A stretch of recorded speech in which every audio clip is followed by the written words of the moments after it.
मेरे साथ वचन निकालें प्लीज। लूका रचित सुसमाचार और उसका अध्याय 24। लूका रचित सुसमाचार 24 अध्याय और उसका 32वां पद।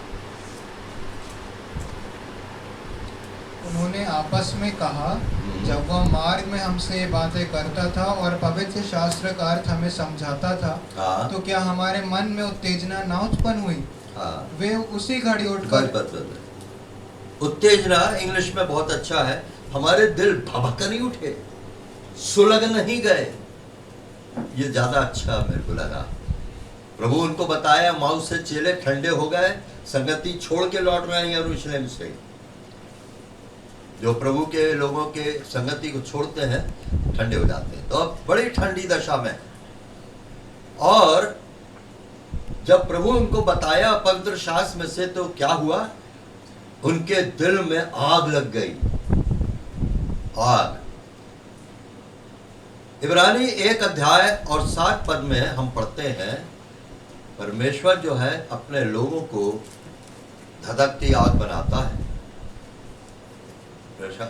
इब्रानी 1 और 7। और स्वर्गदूतों के विषय में यह कहता है, वह अपने दूतों को पवन और अपने सेवकों को धधकती आग बनाता है। धधकती आग बनाता है। इस वचन को लाने के लिए मैं बार बार से प्रभु से पूछा, छोटा मुंह बड़ी बात नहीं प्रभु, अब अगर आप बोलो तो मैं इसको रहूं, पर जब मैं इस वचन के अंदर के मैटर को समझाऊं जैसा पाया हूं आपसे, तो मेरे को भी कुछ थोड़ी देर के लिए झिझक हो जाती है, डर सा लगता है। अग्निमय जीवन, तो प्रभु का आत्मा कहता है, निर्भयता का आत्मा है तेरे अंदर। और अगर तेरे अंदर ये डर इसलिए है, 2 कारण है। शैतान से भी डर लग रहा है, तो कहता बच्चों ठीक है, देखता हूं मैं बहुत कुछ बोल रहे हो, अब मैं समझूंगा तुमको, शैतान बोलता। और दूसरा ये अपने ऊपर देखना। अरे तो मैं व्यक्ति रूप में नहीं हूं। मंडली की परिभाषा क्या है? देह। आज मैं एक व्यक्ति के रूप में खड़ा होकर के चीज, आज पूरी मंडली खड़े होकर के इस बात को प्राप्त करेगी। अग्नि सा जीवन, प्रभु बहुत बड़ी चीज है। बड़ी बड़ी जागृतियां हुई हैं, अग्नि का सा जीवन। एक वेल्स में रॉबर्ट इवांस, क्या अग्नि लगा दी उसने। एक विचार आया, शैतान है क्या, उम्मीद करता है ऐसा कुछ हो सकता है क्या? एक छोटा 1000 बनेगा। तो प्रभु कहता, आत्मा कहता है, मत ध्यान दे उस तरह। ये समय है, मैं तो उत्सुक हूं कि मैं आत्मा की अग्नि दिल में लगा दूं और अग्नि में जीवन दे दूं, धधकती आग बना दूं। आज के वचन के अंदर जब हम लास्ट में आएंगे, लास्ट तक आते आते, काश प्रभु करे ये अंदर, हमारे अंदर कुछ सुलग जाए, कुछ धधकने लगे, और ये और कुछ नहीं, ओवरकमिंग लाइफ से रिलेटेड है। जयवंत जीवन, जय पाने वालों के जीवन इसी प्रकार के धधकने वाले, भभकने वाले जीवन होते हैं। पर इसके पहले किस प्रकार से हम चीजों को लेते जाएं, तब हमको समझ में आएगा। तो ये कुछ सर्टन ट्रुथ है, कुछ सच्चाइयां जो एक प्रकार से रिवीजन है।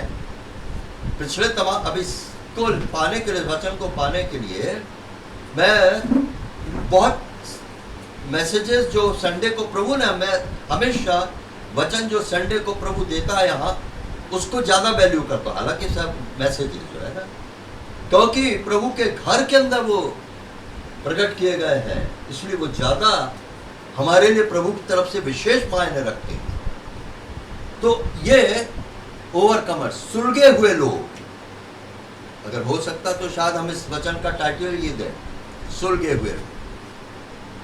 अब ओवरकमर्स के बारे में तो हमने बीते समय में देखा, जय पाने वालों के लिए।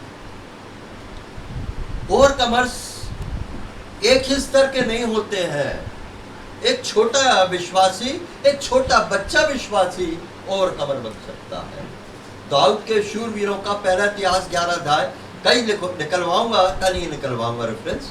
और मैं हमेशा के समय रिक्वेस्ट करूंगा कि जो मेहनत मैंने की है उसके मुकाबले में थोड़ा सा आप भी जरूर उसको पढ़ना। पहला इतिहास 11वां अध्याय दाऊद के शूरवीरों का जिक्र है।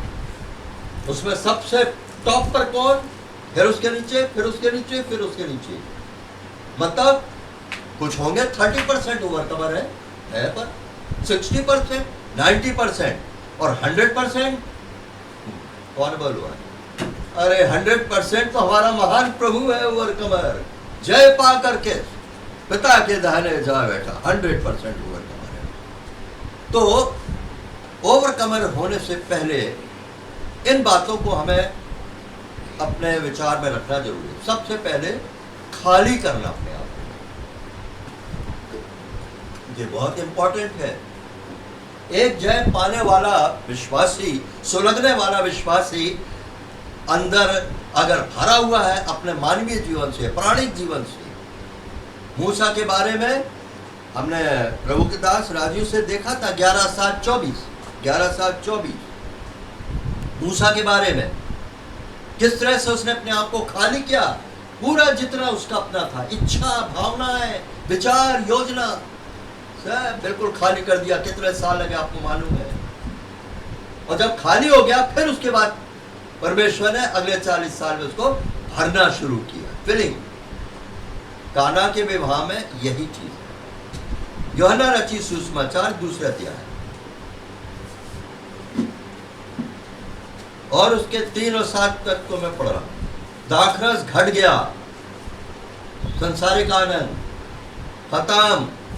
दुनिया के अंदर बहुत लोग मजेदारी करते हैं, आनंद उठाते हैं, परंतु कितने समय का है, खत्म हो जाएगा। नहीं रहा 3 पद में वो आनंद ही खत्म हो जाएगा। फिर हम पढ़ते हैं 6 पद में, 6 मटके पत्थर के, उनमें 2-2, 3-3 मन समाता था। मटकों को पानी से भर दो, और उन्होंने उसको मुंह भर दिया। खाली हो गया पहले, फिर भरा गया। दो बहुत, आप इस पे पकड़ो, कोई चीज है मेरे और आपके लिए है कि मटकों में बहुत भारी थे। एक बार प्रभु के दास बता रहे थे, बहुत बड़े बड़े मटके थे भाई। ये मटके कौन? मेरे और आपके अंदर ये परमेश्वर संभावना देख रहा है और पैदा भी करेगा। मेरे और आपके अंदर इतना सा भर फीलिंग नहीं होगी, फैला देगा अंदर, और नया जीवन, आग वाला जीवन उड़ेलेगा। तो ये मटके जो है पत्थर के हम हैं, हमारी कैपेसिटी को प्रभु बढ़ाएगा। हमारे को अपनी कैपेसिटी पे नहीं जाना है फिलिंग के लिए। तो ये मत्ती रचित सुसमाचार 9 अध्याय 7 पद वो पढ़े।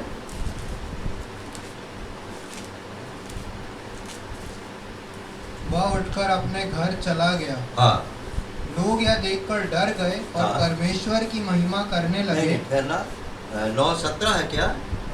हाँ, जहाँ 17। और लोग नया दाखरस पुरानी मशकों में नहीं भरते, पुरानी मशकों में नया दाखरस नहीं भरते, क्योंकि ऐसा करने से मशकें फट जाती हैं। हाँ, और दाखरस बह जाता है। हाँ, और मशकें नष्ट हो जाती हैं। हाँ, बिल्कुल स्पष्ट है। मेरे अंदर, आपके अंदर ये नया दाखरस जो है, नया जीवन जो है, पुराने जीवन के रहते हुए नहीं आएगा। पुराना जीवन, पुरानी खुद ही जितनी अपनी है सब कुछ मान के चलना है। ये बिल्कुल हमारे लिए रोड़ा है, अड़ंगा है प्रभु के राज में और कुछ काम आने के लिए, खुद ही से खाली करना है। पौलुस के बारे में तो कई बार देखे, रोमन 7 में निकालेंगे नहीं, कहता मैं अभागा मनुष्य, दुष्ट जीवन है मेरे अंदर एक, मैं कुछ करना चाहता हूं नहीं कर पाता, और जब नहीं करना चाहता वही हो जाता मुझसे।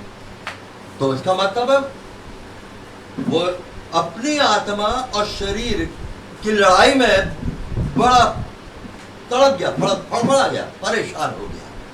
ये मैं क्या बोल रहा हूं, अपनी आत्मा शरीर में वो लड़ाई में हार रहा है, अब उसकी आत्मा के अंदर जीवन के आत्मा की सामर्थ्य जब आई, रोमन्स चैप्टर 8 वर्स 1, तब उसकी आत्मा बल पाई। अब उसके अंदर जीवन की आत्मा, परमेश्वर का आत्मा आया। अब परमेश्वर का आत्मा पौलुस की आत्मा के अंदर और शरीर दोनों के बीच लड़ाई हो रही है। इसलिए गलतियों 5 निकालेंगे नहीं, 16-17 पर आत्मा शरीर, कौन सा आत्मा? कैपिटल स्पिरिट में है। मेरे और आपके अंदर वो जो पवित्र आत्मा है कैपिटल में एस, वो युद्ध करता है। मेरे अंदर ये जो शारीरिकता है उससे टसल होती है दोनों में, और देखता है पाप की व्यवस्था से और मृत्यु से स्वतंत्र हो गया। ये है रहस्य। अगर जय पाने वालों के अंदर हमको समझना कैसे आना है, तो खुद ही से खाली करना है और इस लड़ाई में परमेश्वर को मौका देना। बीच में सोल नहीं आना, यह हम निकालेंगे नहीं, हमको मालूम कई बार देख चुके। दूसरा इतिहास 20 अध्याय 16 से 17 पर युद्ध है एक, यहोशापात, बहुत बड़ी भीड़ है, सेना, कुछ बन नहीं पड़ रहा। तो क्या कहा?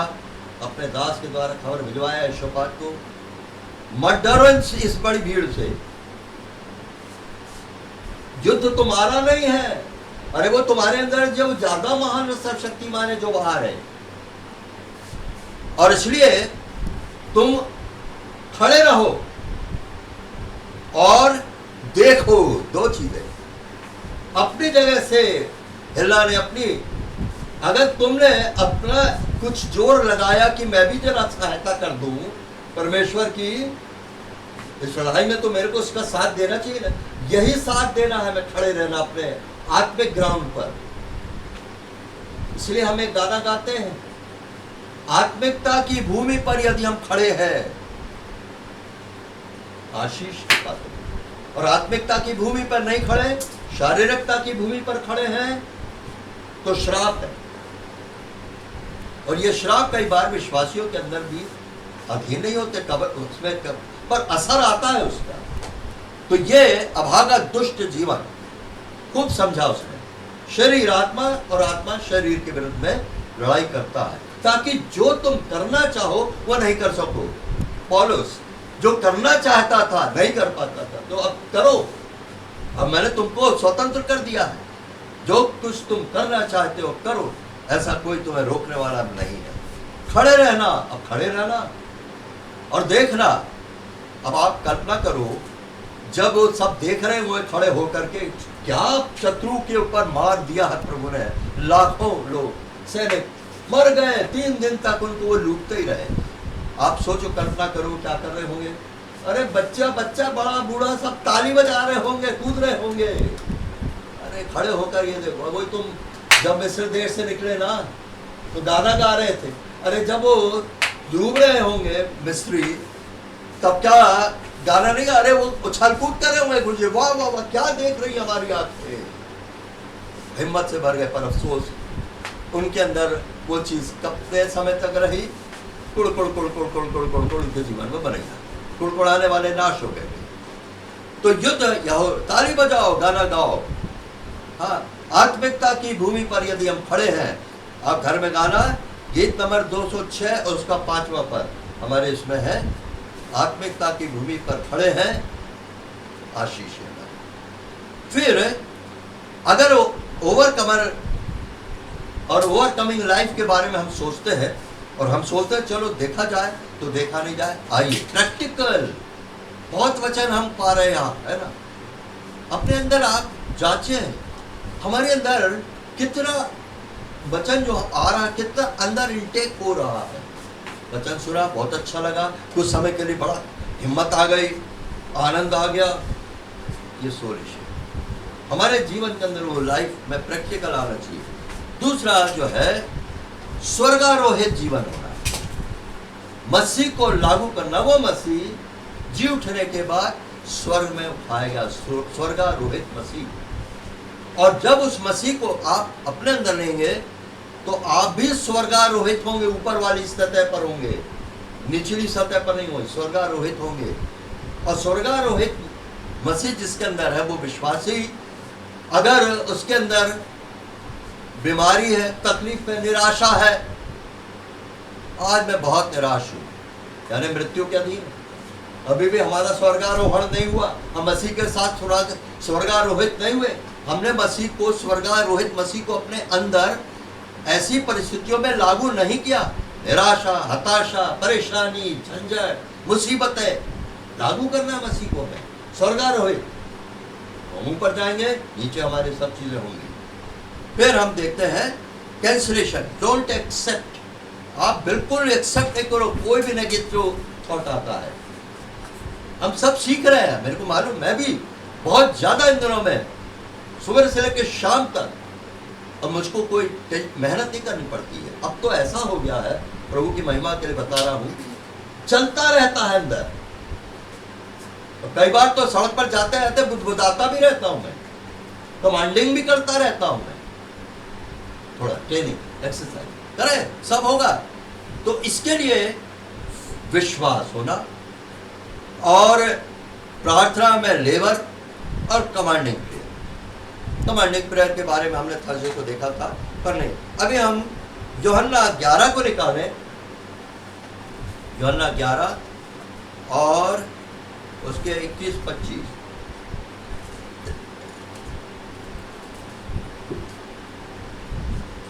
हाँ, यूहन्ना 11 21 से 25, 21 या 25, दोनों पूरा।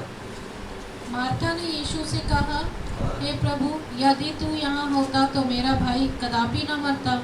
और अब भी मैं जानती हूँ कि जो कुछ तू परमेश्वर से मांगेगा, परमेश्वर तुझे देगा। यीशु ने उससे कहा, तेरा भाई फिर जी उठेगा।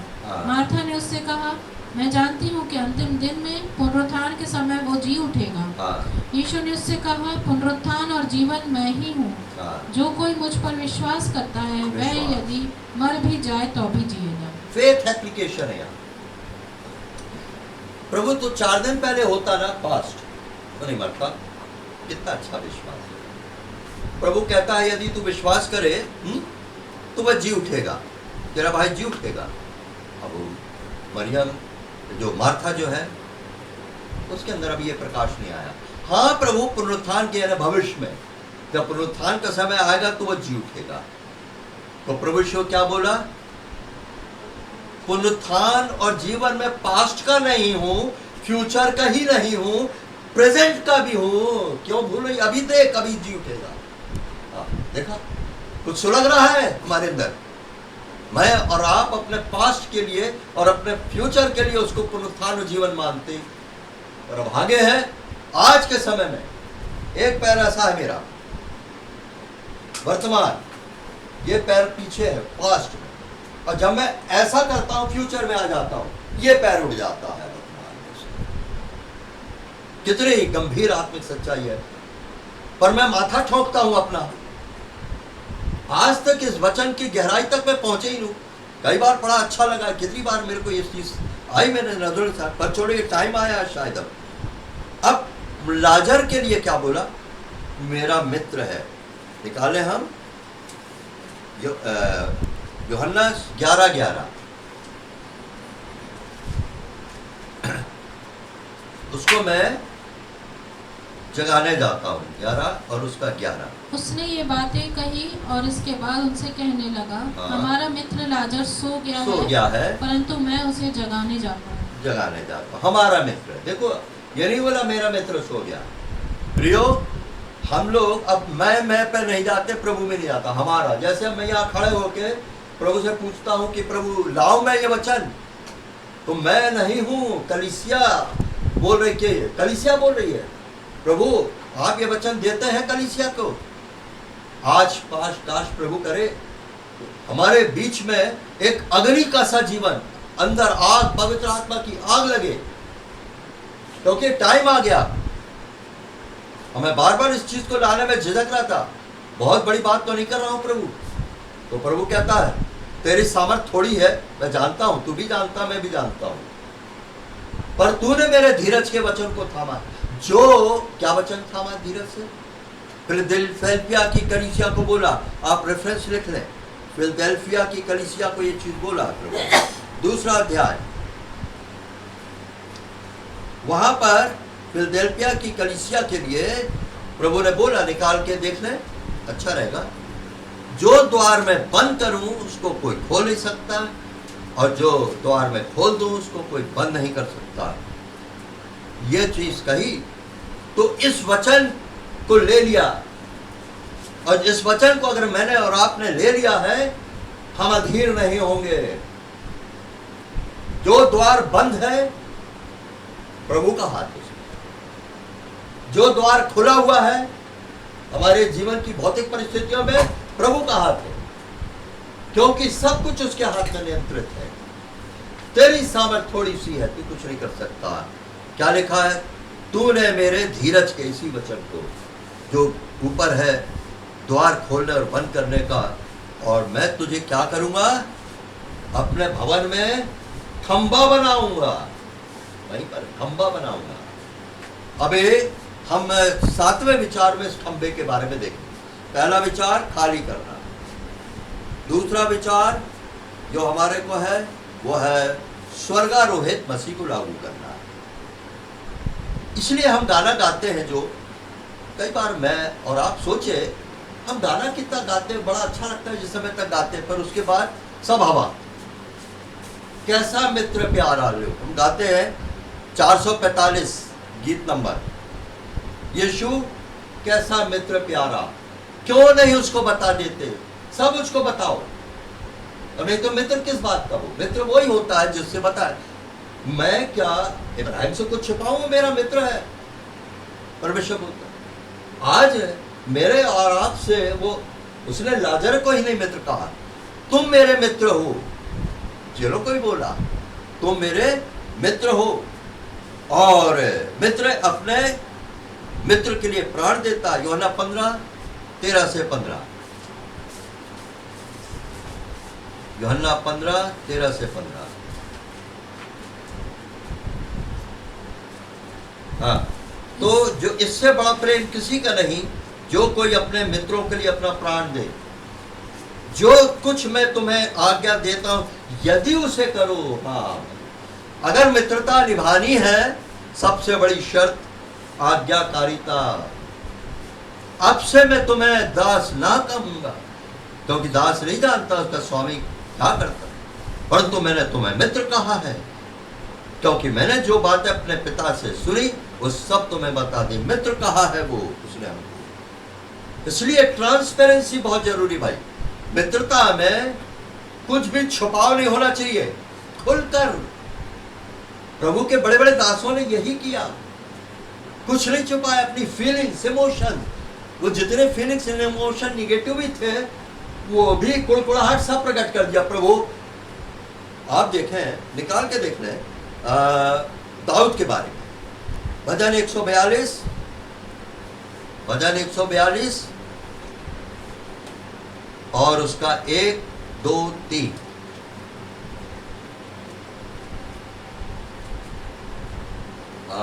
भजन 142। मैं यहोवा की दुहाई देता, मैं यहोवा से गिड़गिड़ाता हूँ, मैं अपने शोक की बातें उससे खोलकर कहता, मैं अपना संकट उसके आगे प्रकट करता हूँ। जब मेरी आत्मा मेरे भीतर से व्याकुल हो रही थी, तब तू मेरी दशा को जानता था। जिस रास्ते से मैं जाने वाला था, उसी में उन्होंने मेरे लिए फंदा लगाया। मतलब क्या समझ में आया? अरे ये तो प्रभु के बड़े बड़े जायंट्स कहा जाए, आत्मिक लोग थे। ये अपनी फीलिंग्स बिल्कुल उड़ेल देते थे। प्रभु मैं तो ये हूं, प्रभु आपसे तो मुझे झगड़ा होता है। प्रभु अरे याकूब से मल्ल युद्ध कर दिया और कहता आप मुझसे बात विवाद करो, प्रभु माइंड नहीं करेगा। आप उससे बहस करो, बात करो, बताओ नहीं प्रभु। यही कह रहे बच्चा जिद करता ना, तो बाप क्या करता? नहीं बेटा ठहरो, एकदम से मार नहीं लगाता, वो सहता है। स्वर्गीय पिता है वो इनवाइट करता है, आओ मुझसे विवाद करो, अपने बात, दिल की बात को, शोक की बात को खुल के करो। तो खुल के क्या करो? सारे हमारे अंदर की जो खराबी, नेगेटिवनेस है ना, वो बता दो मुझको। वो जानता है, क्योंकि वो तो। फिर हम मूसा के बारे में भी हम जब पढ़ते हैं एक्सोडस 33 निकाल लेंगे इसको। एक्सोडस 33 12 से 17। मूसा ने यहोवा से कहा, सुन, तू मुझसे कहता इन लोगों को ले चल, परंतु यह नहीं बताया कि तू मेरे संग किसको भेजेगा। आप नोट करना, ये मूसा जो है ना उल्हाना दे रहा, तूने कह तो दिया चल, देखा मित्र है ना। आगे, तो भी तूने कहा है मेरा नाम, तेरा नाम मेरे चित्त में बसा है और तुझ पर मेरे अनुग्रह की दृष्टि है। और अब यदि मुझ पर तेरे अनुग्रह की दृष्टि हो तो मुझे अपनी गति समझा दे, जिससे जब मैं तेरा ज्ञान पाऊँ तब तेरे अनुग्रह की दृष्टि मुझ पर बनी रहे। फिर यह भी ध्यान रखिए कि यह जाति तेरी प्रजा है। देखा, यहोवा ने कहा, मैं आप तेरे साथ चलूंगा और तुझे विश्राम दूंगा। उसने उससे कहा, यदि तू आप ना चले तो हमें यहाँ से आगे ना ले जाओ। बस क्या इसमें खास बात क्या पकड़ रहे हैं आप? यदि तू ये भूल जा ना भूल जा कि जाति तूने निकाला, लोग हंसेंगे, अरे एक मनुष्य है परमेश्वर को समझा रहा है। यानी परमेश्वर हमको विश्वासियों को कितना अधिकार देता है, ओके, उसको अच्छा लगता पिता है। एक एक चीज को, माइन्यूट चीज को आप खोल के बोलो उसको, पिता को, चलते फिरते कुछ मत छिपाओ, कोई चीज, हर चीज ट्रांसपेरेंट रहे। और वो हमारी हर छोटी से छोटी बात को सुनने के लिए और उसको पूरा करने के लिए पूरा सजग उत्सुक है और खूब खुशी होती पिता। एक पिता को तभी खुशी होती है उसका बच्चा लगा रहे, पापा ये, पापा वो, पापा ये, पापा वो। और आज हमारा स्वर्गीय पिता वो परेशान नहीं होता। हम कहे लाखों करोड़ों विश्वासी प्रभु कितना तंग करे, हम भी सब इतने लोगों की परेशानियां और कितना तो नहीं, मैं नहीं थकता, बल्कि तुम्हारे क्या नाम है अविश्वास वाली बातों से मैं ऊब गया हूं। उस राजू को बोला, मैं तुमने मुझे उबा दिया है, बातचीत से नहीं। मैं और आप जितना अपने अंदर हर छोटी से छोटी बात को सुबह से लेकर शाम तक बताएंगे, मित्रता गाढ़ी होगी। शर्त है आज्ञाकारिता पर। फिर हम आगे देखें,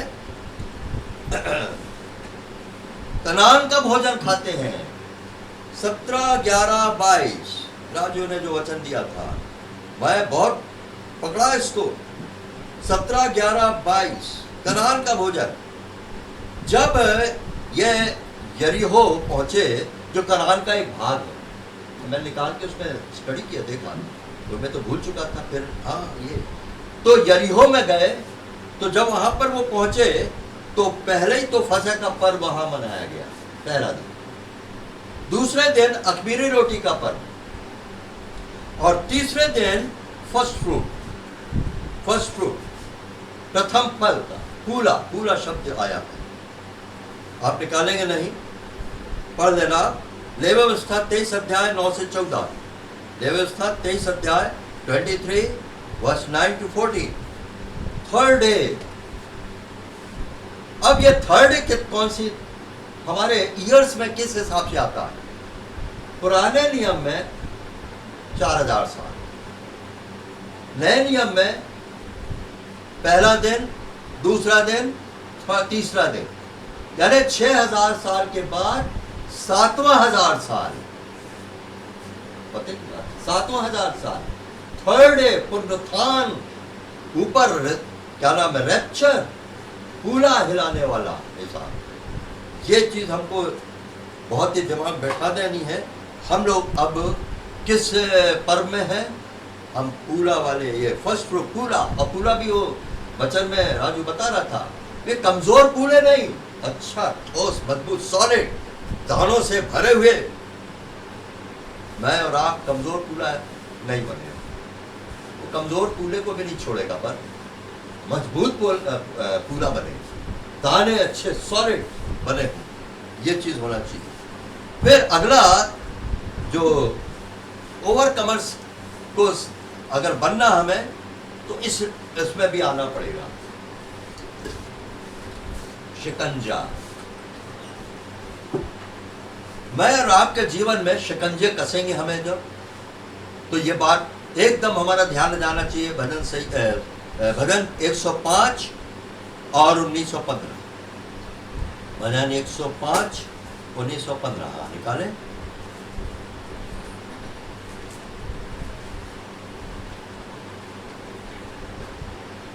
जब तक कि उसकी बात पूरी ना हुई, हाँ, तब तक यहोवा का वचन उसे कसौटी पर कसता रहा। कसता ही रहा। देखा, मैं अभी पिछले समय में जो ओवरकमर्स का वचन दिया उसमें पायोनियर्स जो होते हैं, कुछ ढेर सी भीड़ और लोगों के लिए दुख उठा करके खतरा मोल लेकर के आगे जाते हैं। और यूसुफ भी तो क्या है, तैयार किया शिकंजे में कस कस के क्यों? पूरे मिस्र को खिलाना है, उसको अपने पिता को, भाइयों को खिलाना है और आसपास सब खिलाना है। तो ये जो कसने की प्रक्रिया में मैं और अपने आप को पा रहे हैं, अगर कभी चाहे तो भौतिक, चाहे शारीरिक, चाहे प्राणिक और आत्मिक रीति से भी हम कसे जाते हैं। अभी इसको डिटेल में नहीं जाएंगे। 3 भाग हैं कसाई के। तो कसने के हमारे जो 3 भाग हैं उसमें से मैं भौतिक को लेता हूँ। अगर मैं और आपको प्रभु कसता जा रहा है और हमारे को अवांछित रिजल्ट नहीं मिल रहा है, हम परेशान इतने समय से हम प्रार्थना कर रहे हैं, तो क्या बात है।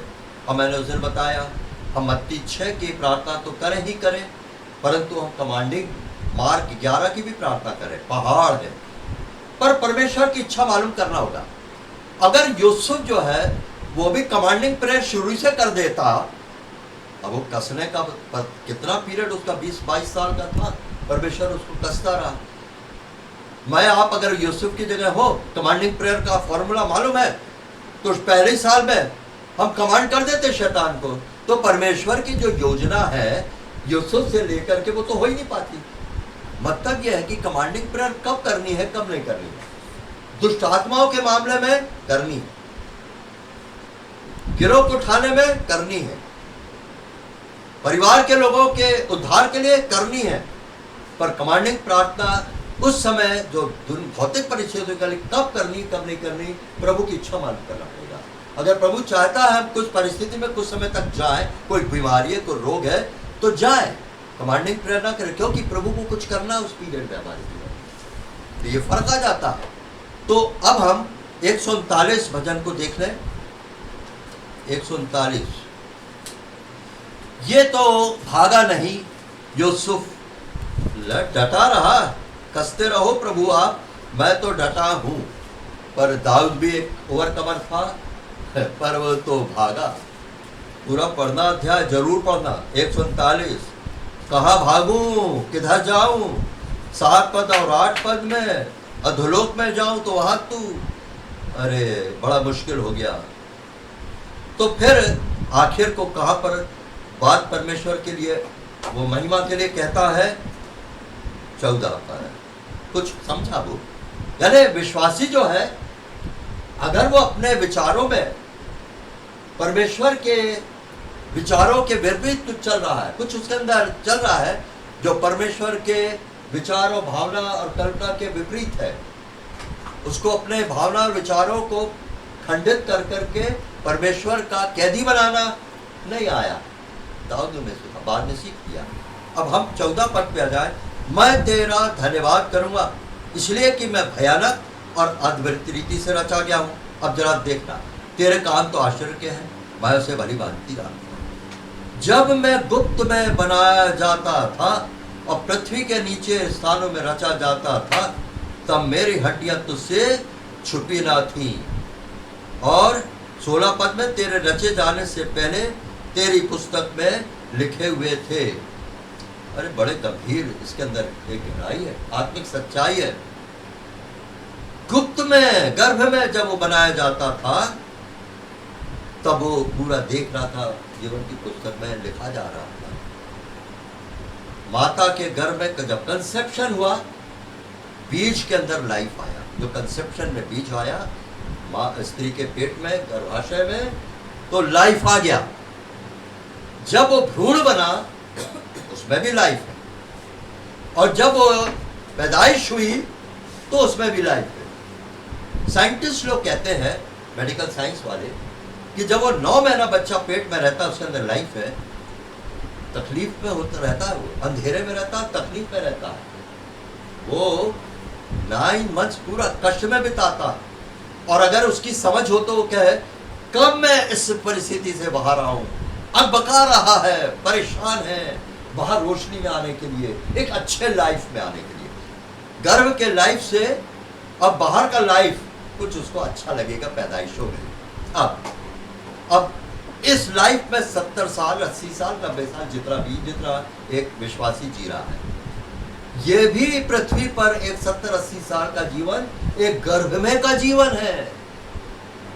गर्भ में 9 महीना कष्ट उठाया जीवन ने, ये साल पृथ्वी पर जितने बिताए ये भी कष्ट में जा रहे हैं। और अब इस कष्ट में आहा करहा में एक विश्वासी किस बात की कामना कर रहा है?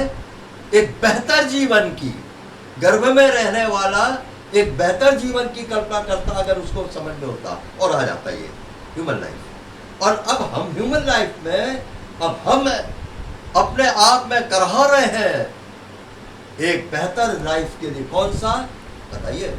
अनंत जीवन, ये वो समझ रहा है।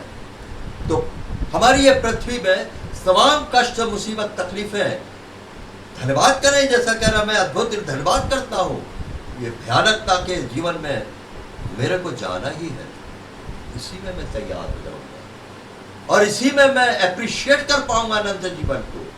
जब एक कठिन जीवन व्यतीत करके हम जाएंगे तो हम प्रशंसा करेंगे, अप्रिशिएट करेंगे, ये लाइफ है जीने लायक।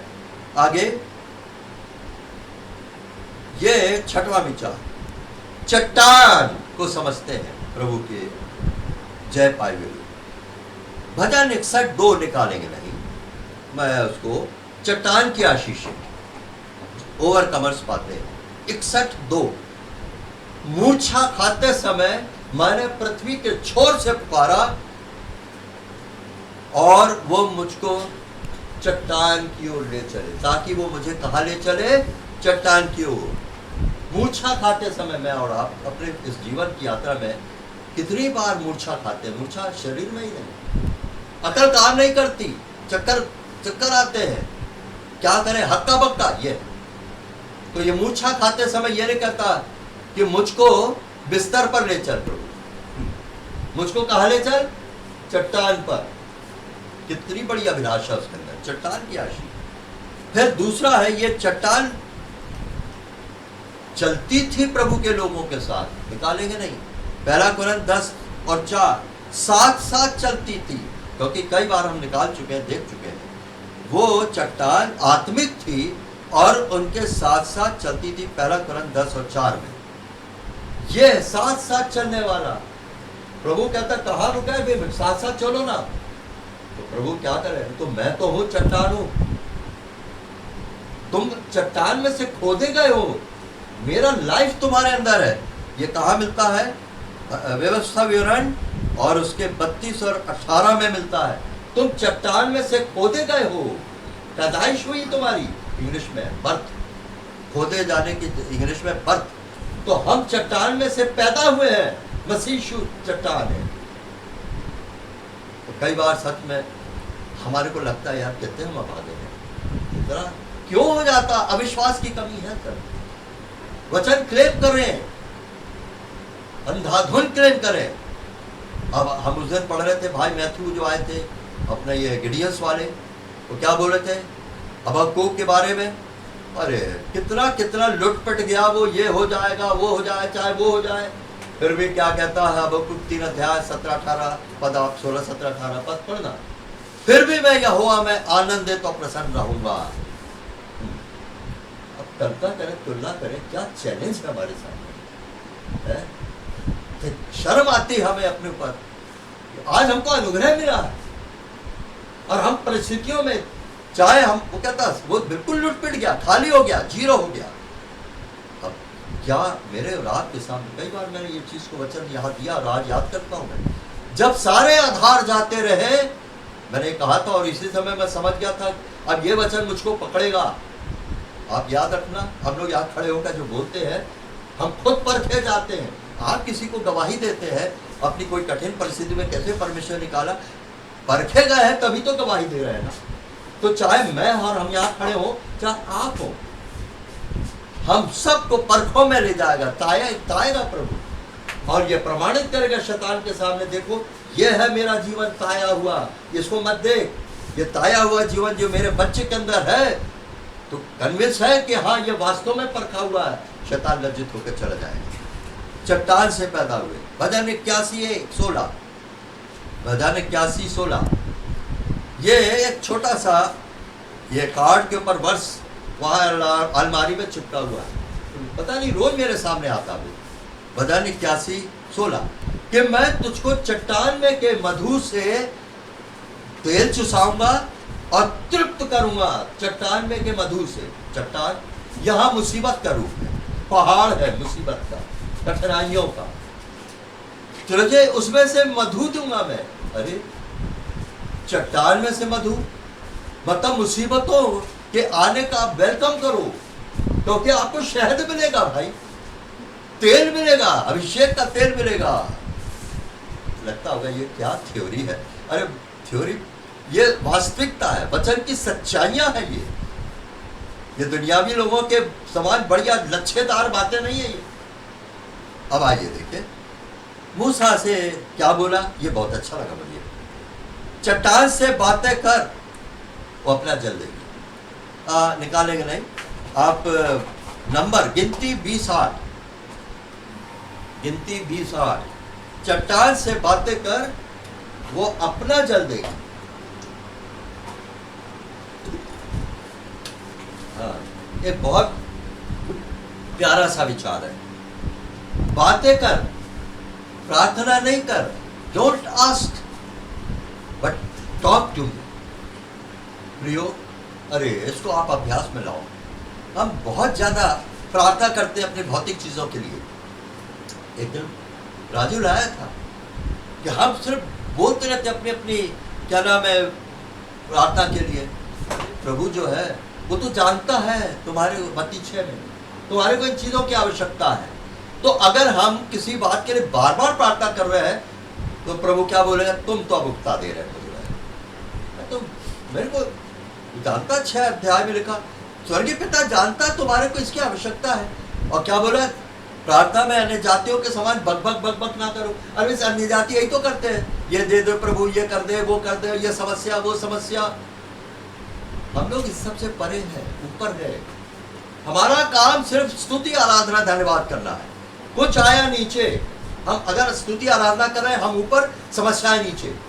और अगर हम प्रार्थना कर रहे हैं तो समस्याएं ऊपर और हम नीचे। ये बात मान के पकड़ लीजिए इन चीजों को। मैं तो ऑलमोस्ट डेली इन चीजों को अपने माइंड में रिमाइंड कराता हूं, प्रभु ऐसा होना चाहिए। तो इस तरह से हमने मूसा, इब्राहिम, हन्ना, दाऊद के बारे में भी देखा। और एक चीज जो फिलडेल्फिया की कलीसिया के बारे में हमने देखा, जो धीरज का वचन, आज हम फिर अभी इस पर आते हैं, अभी थोड़ी देर में आए थे। पहले हन्ना के बारे में हमने सुना था, ये वचन किस दिन दिया था राजीव ने, मैंने उसको लिखा हुआ भी कहाँ पर मिल नहीं रहा मुझे, कि हन्ना जो थी उसको कितने साल वो आके रोती रही, तब कहीं जाके शमूएल मिला। या मूसा 40 साल टाइम लेता है प्रभु, उसके लिए कोई जल्दी नहीं, जल्दबाजी नहीं, हम ही हड़बड़ा जाते। उसके बाद मूसा एक निकला, हर एक के लिए डेविड। कितने साल जंगल में, मुसीबत में, कितनी जंगल की यात्रा, मूसा की यात्रा हमने पिछले समय थर्सडे वगैरह में देखा।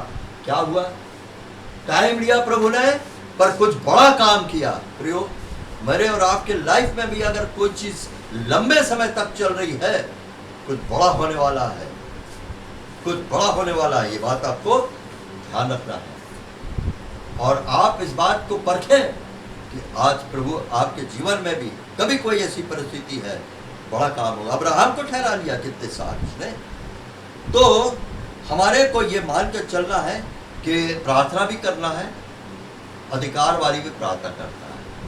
कैसी, कमांडिंग। और कमांडिंग प्रेयर में पिछली बार मैंने बताया था कि हम बुद्धि से भी गाते हैं यहाँ, और उसी समय जब हम ऊपर होते हैं, हम अपनी आत्मा से, हम दो जगह हैं।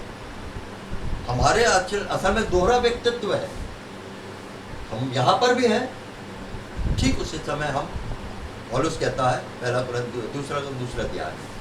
तो जब हम यहाँ पर बुद्धि से कोई प्रार्थना कर रहे हैं, वो ऊपर जा रही है, फिर ऊपर से नीचे। पर खास मैं जो बताया था उस दिन, कमांडिंग प्रेयर, रिब्यूक करने वाली शैतान को, और उसके लिए हम लोग ने उस दिन उसको अच्छा फटकार लगाया शैतान को, और ऊपर वो हमारे प्रार्थना गई।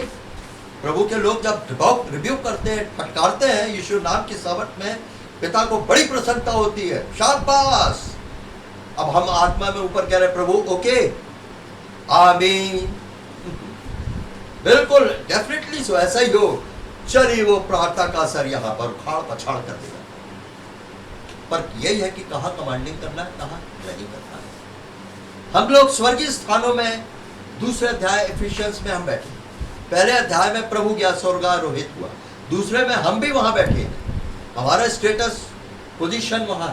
और मैंने एक खास बात बतलाई थी, अगर आपको मुझको वहां आत्मा में कमांडिंग प्रेयर करनी है, हमको बैटल एक स्पेस करनी है, एक ही बैटल। शैतान हमको हमारी पोजीशन से गिराना चाहेगा, कुछ ना कुछ लाएगा ताकि हम नीचे आ जाए, क्योंकि ऊपर वो नहीं, नीचे वाले उस पर आ जाए, शारीरिकता की लड़ाई लड़ने लगे, शरीर के हथियार इस्तेमाल करने लगे।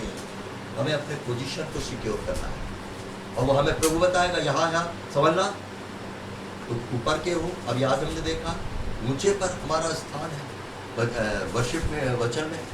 तो ये पहला शमूएल 25 अध्याय 29 पर जरूर खोल लें। पहला शमूएल 25 अध्याय 29 पर। हाँ, और यद्यपि एक मनुष्य तेरा पीछा करने और तेरे प्राण का ग्राहक होने को उठा है, तो भी मेरे प्रभु का प्राण तेरे परमेश्वर यहोवा के जीवन रूपी गठरी में बंधा रहेगा, और तेरे शत्रुओं के प्राणों को वह मानो गोफन में रखकर फेंक देगा। जो ब्रदर उस दिन अपन ने ये किया था ना प्रार्थना, कमांडिंग प्रेयर, जीवन रूपी गठरी में हमारे प्राण घबराना नहीं। और क्या उस दिन में ये पद नहीं मिला था, ढूंढ के निकाला मैंने, क्या है 25-29 है ना, और उसके 29 में, और तेरे शत्रुओं के प्राणों को वह मानो गोफन में रख कर फेंक देगा। वही जहां पर उसकी जगह ठहराई गई है, गोफन में रख के। शत्रु, गोफन जब शब्द आए, ध्यान कहाँ जाता है हमारा, दाऊद और गोलियत। दाऊद और गोलियत हमारे लिए गोफन और पत्थर, ये याद रखते हैं। हम कमजोर हैं, परंतु हमारा प्रभु हमारे अंदर महान है। और हम अभी थोड़ी देर पहले देखे, हमें खंबा बनाएगा। खंबा, कैसा खंबा? आग का खंबा। जब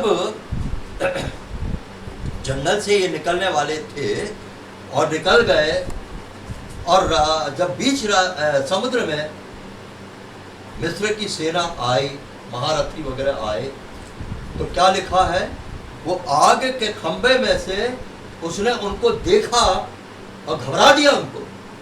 आग के खंबे से तो परमेश्वर ने देखा और पहिए भी निकाल दिए रथ के,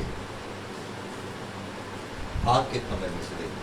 पुराने नियम में आग के खंबे में से देखा। और नए नियम में वो आग का खंबा और कुछ नहीं, जब तो लोगों का ये जो अभी हमने फिर नहीं किया, मैं तुझे खंबा बनाऊंगा, हम आग का खंबा, हम वहां तो परमेश्वर ने देखा। और आज मैं और आप कलीसियाई रूप से शैतान को, हमारे अंदर आग है उस पवित्र आत्मा की, बस देखना काफी होगा। अरे डांटना भी छोड़ो, रिव्यू भी करना छोड़ो, इतने में काफी काम हो जाएगा। शैतान को हम घूर के देखें और उसकी हालत खराब हो जाएगी। एक बात क्यों, मैं शैतान के पीछे इतना क्यों पड़ा हूं? मैं आपको एक बात बताऊं, एक जगह मैंने पढ़ा, परमेश्वर जिस दृष्टि से शैतान को देखता है, वही दृष्टि हमको रखना है। जो विचार परमेश्वर अपने अंदर वो रखता है, वही विचार रखना है। परमेश्वर शैतान के ऊपर बहुत गुस्से में है। मैं यार, आप क्या कम गुस्से में रहे? अरे हम अपने परमेश्वर के साथ अपने भी गुस्से को जाहिर करेंगे। नए नियम में हमको डांटने का अधिकार दिया है। यहूदा की पत्री में पद 9 में, यहोवा तुझे डांटे, और नए नियम में कलीसिया तुझे डांटे, जगह बदल गई, कलीसिया ने वो जगह ले ली है। फिर हम इसको निकालें भजन 91, भजन 91, वहां पर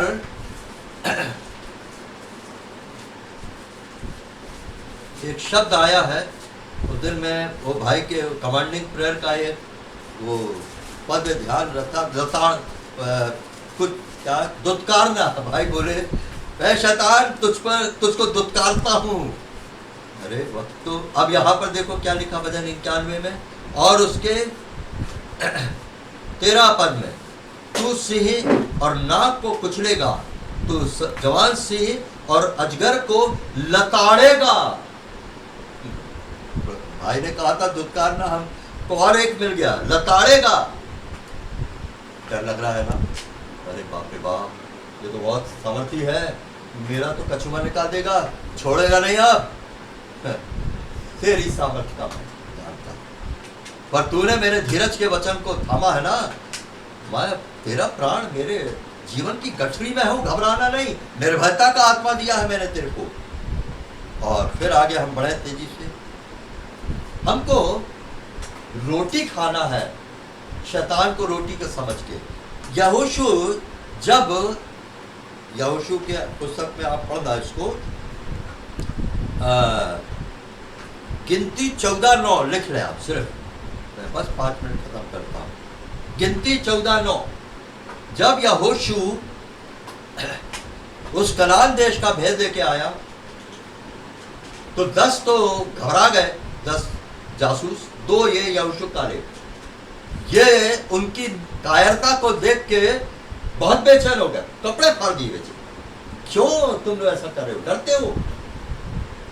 हमारे अंदर भी डर नहीं आना चाहिए, डरते हो? अरे शत्रु तो हमारी रोटी ठहरेंगे, रोटी। अरे एक तो हमने अभी तक यही देखा, प्रभु यीशु मसीह जीवन की रोटी। ये रोटी कौन सी रोटी है? आप पकड़ो इसको। जब शैतान मेरे और आपके जीवन में बड़ी बड़ी बाधाएं, कठिनाइयां, मुसीबत, परेशानियां, झमेले, ये रोटी है। जब हम इनको फेस करेंगे और इनके ऊपर जय पाएंगे, क्या होगा? रोटी से ताकत आती है ना, आत्मिक बलवंत बनेंगे हम भीतरी मनुष्यत्व में रोटी खा के। तो जब आपके सामने मुसीबतें आए, चाहे कहीं से आए, मोहल्लों से आए, संसार से आए, देश से आए, नौकरी के स्थान में आए, आने दो, वेलकम करो, क्योंकि हमको रोटी खाना है, भूख लगी है। कहता है अनाकवंशी है, बड़े बड़े, शैतान बोलता है नकली जाति के बड़े बड़े अनाकवंशी है वो, मैं अनाकवंशी को वो हूं, तुम क्या मेरे सामने ठहरोगे? अय्यूब में लिखा, यदि तू उसके ऊपर हाथ भी रखे, लिव्यातान शैतान, तो उस लड़ाई को तू कभी नहीं भूलेगा जो हाथ रखेगा। मतलब अपने शारीरिकता में, सांसारिकता में और आत्मिकता के ग्राउंड में नहीं, शारीरिकता के ग्राउंड में अगर हम कमांड करें तो फिर वो लड़ाई हम कभी ना भूल पाएंगे जो हम पाएंगे, वो लड़ाई हमको कहीं का नहीं छोड़ेगी। इसलिए आत्मिकता के ग्राउंड पर रहना। तो 11:7-24 को हमने वचन सुना था, मूसा की आज्ञाकारिता से 1 मिनट में ही मैं बोल जाऊंगा। एक्सोडस 40 निकालेंगे, 40, 16 पद, 16वां पद, 27 पद और 34 पद। क्या था? क्या मुख्य बात थी? हमने 11:7-24 अभी सुना, याद है किसी को? मूसा तो जैसा जैसा प्रभु ने बोला वैसा ही वैसा किया, वैसा ही वैसा किया, आज्ञाकारिता। और एक की आज्ञाकारिता से निवास स्थान, भवन तेज से भर गए। आज मैं और आपको भी प्रभु, हम जितने आज्ञाकारी बनेंगे वो महिमा से भरने वाला है, निवास स्थान है, महिमा से भर देगा। और हम रोमन्स 5:19 में हम पढ़ते, निकालेंगे नहीं, रोमन्स 5:19 में एक व्यक्ति एक के आज्ञा मानने से बहुतेरे धर्मी ठहरे, एक की आज्ञा ना मानने से बहुत नाश हुए, पर एक के आज्ञा मानने से बहुत धर्मी ठहरे। ये है वो एक जिसकी आज्ञाकारिता के अंदर हम अपने आप को लाते हैं, प्रभु यीशु मसीह आज्ञाकारी पुत्र। आज मैं और आप भी आज्ञाकारिता में अव्वल हो, और अंत में मैं एक सिर्फ एक पैरा पढ़ूंगा जो मैंने कहीं से नोट किया है, किस बात पे, हबक्कुक वाले। प्रभु के लोग जो जयवंत होना चाहते हैं, आनंदित और मगन रहेंगे, सदा आनंदित रहो। फिलिपियों और उसके 4 अध्याय 4, 5, 6, 7। मैं कहता हूं सदा आनंदित, 2 बार कहता हूं, आनंदित रहो। मैं कहता हूं सदा आनंदित रहो, किसी बात की चिंता मत करो। अरे बड़ा मुश्किल है, गाना भी हम गाते हैं, इस जीवन का उत्तम रखवाला, वो हमारा चरवाहा। और कई बार मैं जब गाता हूं तो अंदर आवाज आती है, क्या रियली है? जीवन का उत्तम रखवाला है क्या? वो चरवाहा है क्या? कि हाँ देखो कई जगह तो नहीं है दिखता। तो हम जब गाना गाते हैं ना, हम डूब कर गाए उस गाने में, आत्मा में, और हम क्या देखते हैं, हम आनंदित तो मगन होंगे, चाहे हमारी परिस्थितियां कितनी भी विरोधी क्यों ना हो, कितनी भी संकटमय क्यों ना हो, निराशा की क्यों, आशा में भी, निराशा में भी आशा रखा उसने, इब्राहिम ने। चैलेंजेस है ये हमारे सामने, जिनके पास अनुग्रह नहीं था, आज हमारे पास अनुग्रह। बस इतना पढ़ के मैं खत्म करूंगा, बहुत अच्छा लगा मुझे। Joy is the settled assurance that God is in control of all the trials of my life. Joy is the settled assurance that God is in control of all the trials of my life. The quiet confidence that ultimately everything is going to be all right. The quiet confidence that ultimately everything is going to be all right. एक आनंद की बात, Joy की बात एक सेवक ने लिखा, settled assurance है, ये एक बार के लिए सेटल हो गया, कोई चेंज नहीं होगा अब इसमें, ये परमानेंट हमारा, हम वारिस हैं, मिरासी हैं, हमारा भाग बन गया है। क्या? परमेश्वर हमारे जीवन के हर छोटे बड़े डिटेल्स में उसके कंट्रोल में है हमारी लाइफ, और ये हमारे अंदर क्वाइट कॉन्फिडेंस है। In quietness and in confidence shall be your strength. तुम्हारे शांत रहने में और विश्वास रखने में तुम्हारी वीरता है। जयवंत लोगों के लिए है ये वीरता की बात आई। In confidence and quietness shall be your strength. तो ये क्वाइट कॉन्फिडेंस जो है हमारे अंदर का विश्वास प्रभु के ऊपर और शांति, वो आखिर को अल्टीमेटली ये बात को लाएगी that everything is going to be all right. हर चीज सही होने वाली है, कहीं कोई गलत नहीं होगा। दिमाग में इन चीजों को आप भर के बिठा दिए। अब आपसे आखिरी में मैं कहूँ, मेरे को तो इस वचन के प्रभु से पाया, खुद मैं बहुत ज्यादा अंदर अपने अंदर कहा जाए, अब आप तो नहीं कहूँगा, प्रभु करे, पर मेरे और आप हम सब के छोटी सी कलीसिया में अग्नि का सा जीवन हमारे अंदर डाल दिए, आग का सा जीवन। और ये तभी होगा जब इन बातों को हम अपने जीवन में पाएंगे। जॉय की बात आई, हमारा प्रभु से जितना गहरा रिश्ता होगा, आज्ञाकारिता होगी, मित्र बनेगा, हम जय पाएंगे। तो क्या अब मैं ये मान के चलूं कि पवित्र आत्मा ने हम सब के अंदर आज एक चीज को सुलगा दी, एक सुलगाने वाला, धड़कने वाला। क्या जब वो हमें बता रहा था, बाहर से 2 चेले लौट रहे थे, हमारे अंदर कुछ सुलग नहीं गया, भबक नहीं गया? प्रियो, काश इन वचनों के द्वारा पवित्र आत्मा हमें सुलगा दे और अग्नि का सा जीवन जो है वो हमारे अंदर पैदा कर दे। वो गीत हम गाते हैं, अग्नि सा जीवन, 241 है, बस मैं पढ़ूंगा, गाएंगे नहीं, वो प्रार्थना है।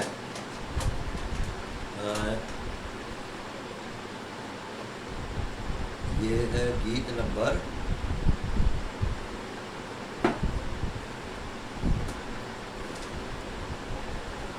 1, प्रभु भर दे तो अग्नि का सा जीवन।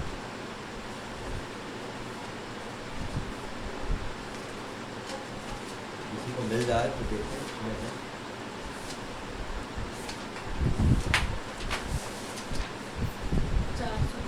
410 410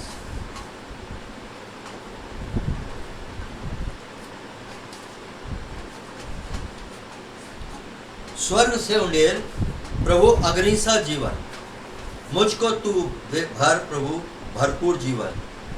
स्वर्ग से आगे जरा, प्रभु अग्नि सा जीवन, मुझे को तू दे प्रभु भरपूर जीवन। आत्मा की आग लगा मेरे अंदर, आत्मा की आग लगा मेरे अंदर, मन में भर दे प्रभु परिशुद्ध जीवन, मन में भर दे प्रभु परिशुद्ध जीवन। स्वर्ग से उंडेल प्रभु अग्नि सा जीवन। प्रियो, बस आखिरी अपील प्रभु के लोगों के बीच आज जो यहाँ पर प्रभु करने जा रहा है, मैं प्रभु की तरफ से ये घोषणा करता हूं, इस मंडली के अंदर जितने विश्वासी हैं बने रहेंगे, हम बड़ी सुरक्षा रहेगी। आज हम इस मंडली के अंदर जो अग्नि का सा जीवन रहेगा बहुत सुरक्षित है, कोई परेशानी तकलीफ नहीं, क्योंकि मंडली के अंदर ही सब कुछ है। और जो इस मंडली को छोड़े, मैं नहीं कह रहा आप लोग छोड़ो, जो इस मंडली को छोड़ा वो अभागा है, क्योंकि वो असुरक्षित जीवन में चला गया। ऐसी कुछ जीवन है कलीसिया जिनके अंदर अग्नि का सा जीवन है, और इसलिए प्रभु ने आपको हमको इस कलीसिया में रखा है जो अग्नि का सा जीवन वाली कलीसिया है। आपकी पूरी सुरक्षा है और पूरा प्रबंध है आपके लिए, या आप अपने अंदर बिठा लें। मैं प्रभु की ओर से आपको ये घोषणा करता हूं।